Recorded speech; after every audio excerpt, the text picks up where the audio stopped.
오늘 이렇게 히트를 켜는데 올해 들어서 히트 켤 때 온도가 제일 낮은 온도를 봤습니다.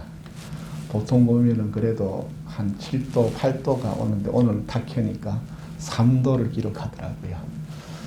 참 추운 날씨 가운데에서도 또 코로나 와중에도 이렇게 자리를 지키고 또 하나님 앞에 예배를 드리는 이 모든 것들 주님이 보시고 또 은혜로 다 갚아주실 줄 믿습니다. 오늘은 요한복음 3절 말씀을 중심으로 하여 새 출발이란 제목으로 주의 말씀을 전하고자 합니다. 여러분들이 요한복음은 또 여러 번 읽은 분도 계시리라 생각됩니다만 요한복음 3장은 제목을 붙인다면 거듭남의 장이다 라고 제목을 붙일 수가 있습니다. 그리고 짧지 않는 이 한 장에 세 가지 섹터로 나누어져서 거듭남에 대해서 우리에게 알려주고 있습니다. 첫 번째 거듭남은 오늘 읽었던 본문에 해당하는 유대의 관원이었던 니고데모가 간밤에 예수님을 찾아와서 대화를 나누는 중에 예수님께서 거듭남에 대해서 말씀하시는 내용입니다.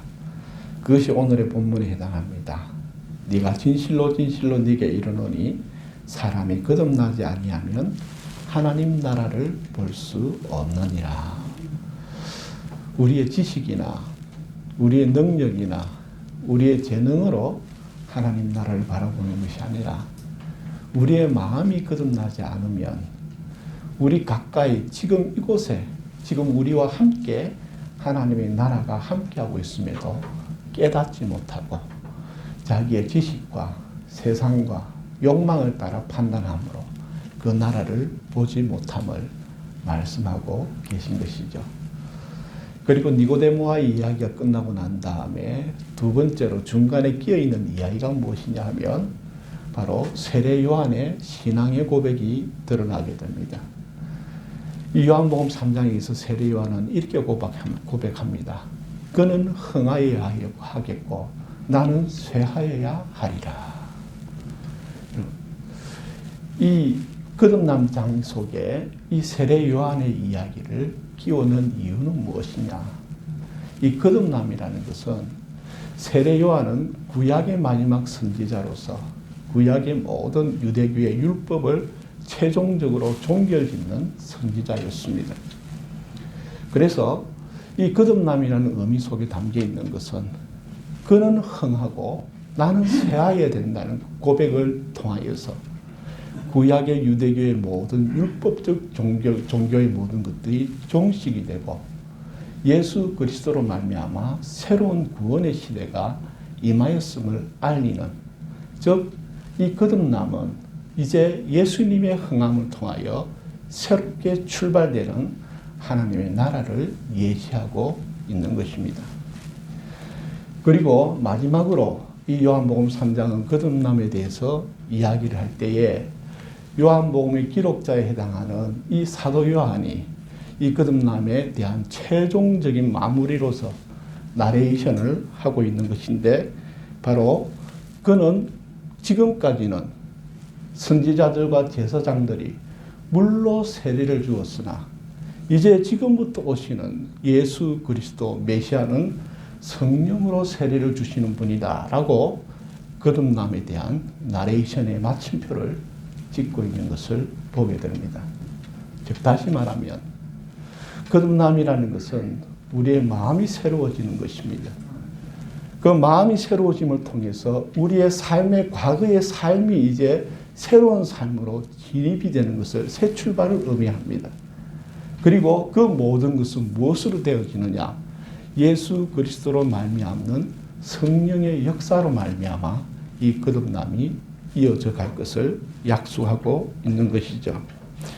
여러분, 새해가 되었지만 하는 순간에 벌써 오늘이 16일이 되었습니다. 사실 저도 잘 이렇게 이 말씀을 준비하면서 또 주중에 느끼면서 참 새해지만 새해 기분이 나지 않는다라는 느낌을 계속해서 받게 되었습니다. 뭔가 새로운 기대감이 없습니다. 코로나에 대해서 한 이제 뭐 횟수는 3년째 접어들다 보니 그리고 또 이것이 계속해서 괜찮아졌다가 다시 나빠졌다가 이러다 보니 새로운 것에 대한 기대감도 별로 없고, 그리고 뭐 주변에서 뉴스가 들려온다, 뭐 이제 한국에 이제 먹는 치료제가 이제 들어왔다는 소식을 들었지만 그것이 믿을 만한 것인지 효과가 있을지 참 별로 감흥이 없는 그러한 시간을 살아가고 있는 것 같습니다. 그럼에도 여러분, 우리 그리스도인은 하나님을 바라보고 새로움에 대한 소망과 기대를 품으시기를 권면합니다. 주님께 소망을 품으십시오. 그리고 어제와 같은 오늘로 살 것을 기대감 없이 살아서 시간을 흘려보내지 않으시길 바랍니다. 새로운 소망을 품고 새 날과 새 시대를 바라보면서 주님이 이루실 기대감을 가지고 살아가는 이 새 소망이 우리 교회 가운데 있기를 바랍니다. 새해가 되면 제가 읽는 시가 있습니다.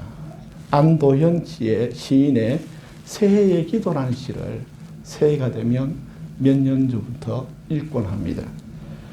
한 번을 읽기도 하고 두 번을 읽기도 하고 며칠 동안 계속 읽어보기도 하고 하는데, 그 새해의 기도라는 시는 꽤 긴 시입니다. 긴 시지만 잠깐 소개를 하면 이렇습니다. 두 손을 모으고 무릎을 조아리고 새해에는 기도하는 마음으로 살아가게 하소서. 나 자신과 내 가족의 행복만을 위해 기도하지 말고 한 번이라도 나 아닌 사람의 행복을 위해 꿇어앉아 기도하게 하소서. 이것이 새 출발이 아닌가 생각되어져 봅니다. 새 출발하는 것이 뭔가 외부적으로 큰 변화가 일어나야만이 새 출발이 아니라 내가 지금껏 해오던 그 삶의 패턴에서 한 발자국 더 주님을 향하여 다가가고 이 세상을 향하여 다가가고 교회를 위하여 다가가고 이웃을 위해 한 발자국 더 다가가는 것이 새 출발이라 생각되어집니다. 그리고 이어서 이야기합니다. 이 시인은 이렇게 또 써내려갑니다. 한 사람 한 사람의 기도가 시냇물처럼 모여들어 이 세상 전체가 아름다운 평화의 강이 되어 출렁이게 하소서. 우리 교회가 우리 장로님이 대표기도 때마다 이렇게 기도하시는 내용 중에 하나가 뭐냐면 우리의 초장교회가 사랑을 실천하는 교회가 되게 해주십시오. 베푸는 교회가 되게 해주십시오. 나누는 교회가 되게 해주십시오. 저는 장로님의 기도를 들을 때마다 제 마음속에서 하나님 주신 새 용기가 일어나는 것을 느끼게 됩니다. 아멘 합니다. 그 첫 출발점이 무엇입니까? 바로 장학헌금이 시작된 것입니다. 이것을 통해서 한 걸음 한 걸음 나아가고 또 저도 지금 또 우리 초장교회가 할 수 있는 것이 무엇일까? 여러분 아마 좋은 소식이 또 올 안에 들릴 거예요.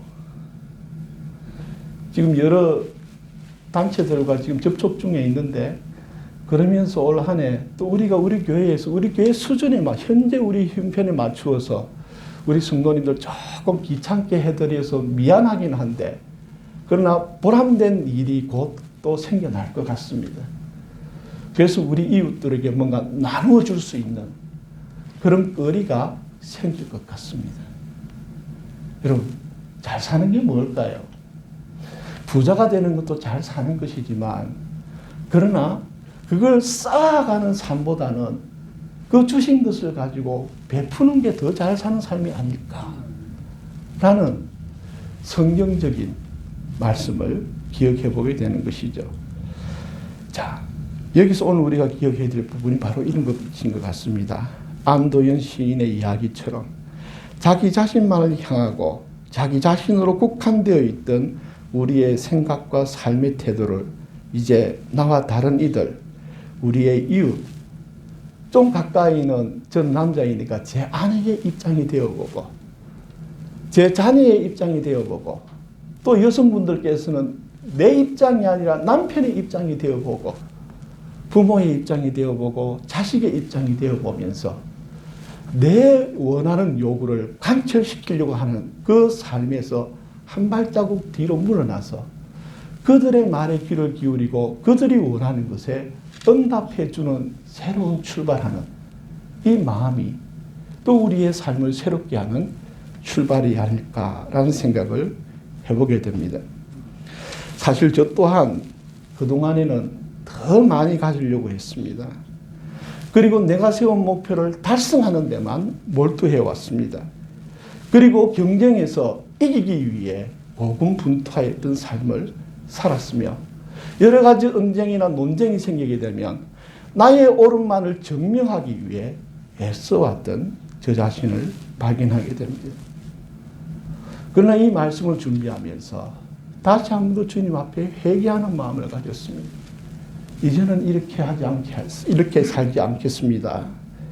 이제 그들의 미숙함을 받아주고 그들의 더디감을 기다려주고 그들의 모자람을 지지해주고 그리고 그들의 연약함을 사랑해주는 새 출발을 그러한 삶으로 출발하는 새 출발이 있기를 기도하고 소망하는 것으로 바뀌는 것을 느꼈습니다. 여러분, 우리 교회가 성공도 좋고 성취도 좋지만 사랑이 넘치는 교회가 되기를 바랍니다. 우리의 삶 속에 많은 부유함과 풍요로움과 기쁨과 즐거움이 넘치는 것도 좋지만 사랑이 있는 우리의 심정과 삶이 되기를 주님의 이름으로 권면합니다. 시인이 이렇게 시작된 시인의 이 기도는 이제 남의 이렇게 진행되어져 갑니다. 남의 허물을 함부로 가리키던 손가락을 부끄럽게 해달라고 기도합니다. 남을 위해 열린 적이 없는 지갑을 부끄러워하게 해달라는 기원으로 이어지고 있습니다. 긴 시를 다 소개할 수는 없습니다. 그러나 이번에 이 시를 읽으면서 제 가슴을 가장 찌르는 가슴을 울렸던 내용은 이런 내용, 이 부분입니다.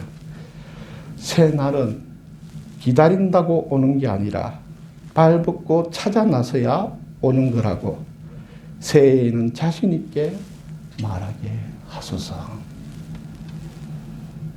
참 저 자신에게 하는 말인 것 같았어요. 그동안 하나님 앞에 새 날을 주십시오. 새 일을 주십시오. 새 소망을 달라고 기다리기만 하고 요구만 하였지. 그것을 위해서 내가 출발해야 될 것이 무엇인지는 찾지 않았던 어리석음을 발견했던 것입니다. 그러면서 이 문구를 읽는 순간 가장 먼저 떠오르는 생각이 어떤 생각이었느냐. 바로 예수 그리스도가 떠올랐습니다. 예수 그리스도는 우리에게 구원이라는 새날을 주시기 위해 하늘 보좌를 버리고 이 땅에 오신 것입니다. 이 세상의 영혼의 새날을 얼마나 하나님이 간절히 원하신 데 대한 무거운 마음의 두드림을 느낄 수 있었습니다. 저는 한 2년 전부터 매일 잠에서 깨어나자마자 이제 잠을 자면 누워있죠. 근데 자동적으로 탁 깨지게 되면 몸을 세우면서 자동적으로 이렇게 기도하며 일어납니다. 아버지 하나님, 오늘도 천국을 향하여 나아갑니다. 오늘이란 백지수표에 오늘 저에게 주신 천국을 담아내게 하여 주시옵소서. 여러분, 목회자로서 여러분에게 권면합니다. 성공을 향해 달려가는 것, 만족을 위해 달려가는 것, 기쁨을 위해 달려가는 것, 목표 달성을 위해 달려가는 것, 다 좋습니다. 그러나 그것은 천국을 향해 달려간 그 과정 중에 오는 목표가 되었기를 주님의 이름으로 권면합니다. 주님을 향해 가십시다. 우리 인생의 정방향은, 구원의 방향은, 바른 출발의 방향은 천국을 향하여 갈 때에 그 인생이 진정으로 가치가 있고 또한 복된 방향임을 우리가 기억해야 할 것입니다. 예수 그리스도께서는 땅끝까지 천국을 전파하시기 위해 하늘 보좌를 버리시고 종의 형상을 입었다고 사도 바울은 설명하였습니다. 또한 우리가 복음서를 읽어보면 그분은 이 땅에 오셔가지고 자신의 능력과 자신의 모든 것들을 과시하신 것이 아니라 오히려 이 땅 위에 새 날을 주시기 위하여서 온갖 모함과 오해와 모욕과 채찍에 맞으시고 십자가에 달려 죽으시기까지 주저하지 않으셨습니다. 즉 천국은 그 모든 고난과 고통과 죽음을 감내할 만큼 가치가 있다라는 말입니다. 천국을 가벼이 여기지 마십시다. 하나님이 주신 이 구원의 은혜를 가벼이 여기지 마십시다. 그 모든 것에 하늘 보좌를 다 내팽개치고 그리고 이 땅에 와서 대접받는 것이 아니라 하나님으로서 대접받는 것이 아니라 온갖 수모와 고난과 고통과 심지어는 죽음의 고통까지 감내하면서까지 우리에게 주시는 이 천국은 그 무엇보다도 소중한 것이다 라는 사실을 주님의 삶을 통해 우리가 기억할 수 있어야 할 것입니다. 아브라함은 자녀와 땅을 얻기 위해서 후손과 땅을 얻기 위해서 아비와 본토와 친척을 떠났습니다. 떠남이라는 것은 어쩌면 모험일지도 모르겠습니다.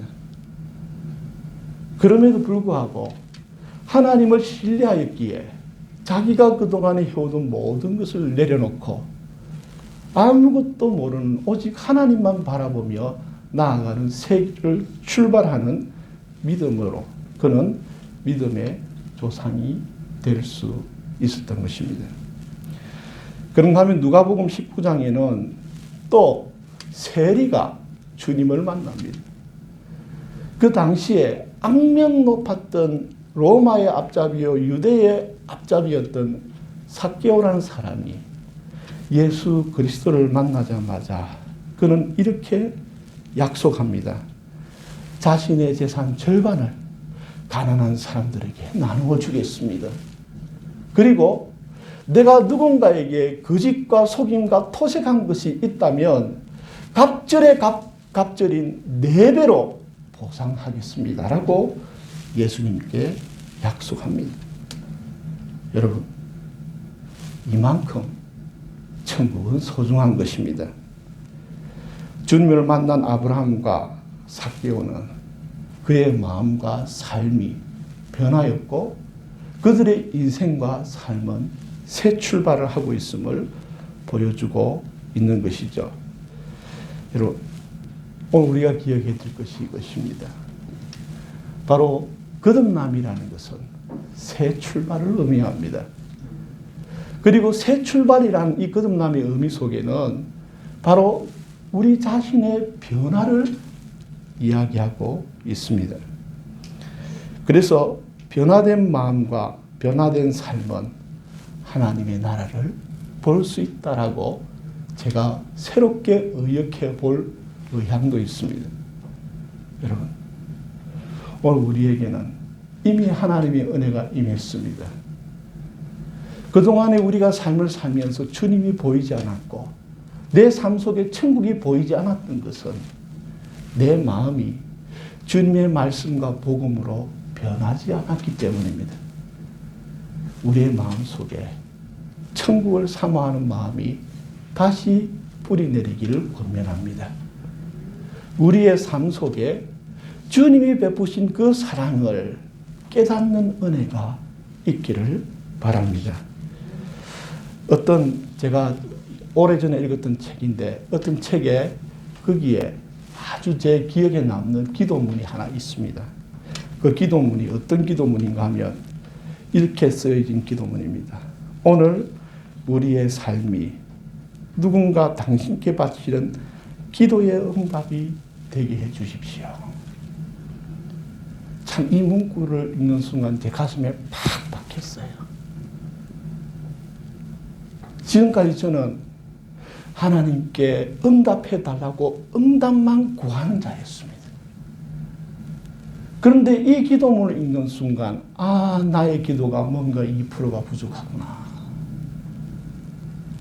오늘 나의 삶을 통하여 누군가의 기도에 응답이 되는 자가 되게 해달라는 이 한 단계 더 성숙한 이 기도자를 바라보면서 제 삶을 다시 한 번 더 새롭게 출발해야 하고 나의 생각과 나의 마음을 새롭게 출발시켜야 함을 느끼게 된 것입니다.